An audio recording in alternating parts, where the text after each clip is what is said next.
Hello guys, welcome back to my channel Shweta's world. ఈరోజు నేను bachelor style mutton curry చేయబోతున్నానండి. దానికి సంబంధించిన ఆనియన్స్, చిల్లీస్ ఒక ఫైన్ చాప్ అనేది నేను చేసుకుంటున్నాను.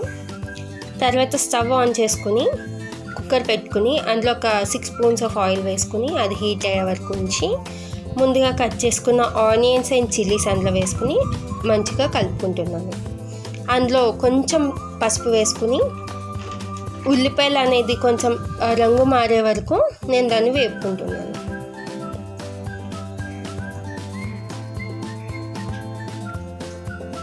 తర్వాత అది కలర్ చేంజ్ అయింది అనుకున్నాక అందులో ఒక స్పూన్ అల్లం వెల్లుల్లి పేస్ట్ అనేది వేసుకుంటున్నాను.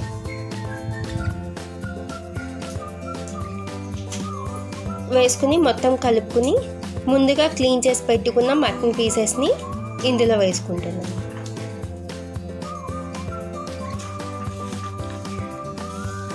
అన్నీ బాగా కలిసేలాగా ఒకసారి మిక్స్ చేసుకోవాలండి. చేసుకున్నాక అందులో 1 స్పూన్ అండ్ హాఫ్ కారం, ఒక 1/2 స్పూన్ సాల్ట్ వేసుకుని ఒకసారి బాగా అంతా కలిసేలాగా కలుపుకోవాలి.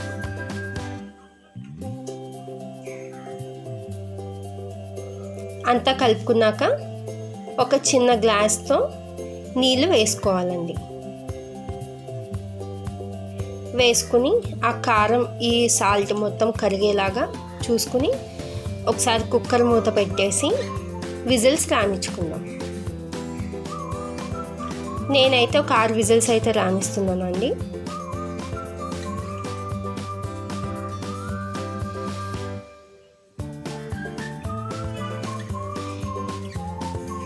ఇలా 6 విజిల్స్ అనేది వచ్చేసిన తర్వాత దాంట్లో ఉన్న ప్రెషర్ తీసేసి తర్వాత మళ్ళీ ఒకసారి మూత అంతా ఓపెన్ చేసి కర్రీని మళ్ళీ ఉన్న గ్రేవీ మొత్తం థిక్గా అయ్యేలాగా స్టవ్ మీద పెట్టుకున్నాను. అందులో 1 స్పూన్ గరం మసాలా వేసుకుని ఒకసారి బాగా కలుపుకొని దగ్గరికి అయ్యే వరకు ఉంచుతున్నాను. కూర దగ్గరికి అవుతున్నానుగా కొంచెం కొత్తిమీర చల్లుకుని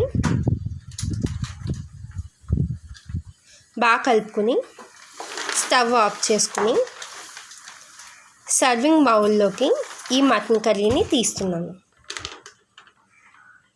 ఇంతే అండి, చాలా సింపుల్ అయిన మటన్ కర్రీ రెడీ. ఇలా తీసుకున్న దాంట్లో కొంచెం కొత్తిమీర జల్లుకొని సర్వ్ చేసుకుంటే మటన్ కర్రీ రెడీ. నేను టేస్ట్ చేశాను, మీరు టేస్ట్ చేయండి. Thank you.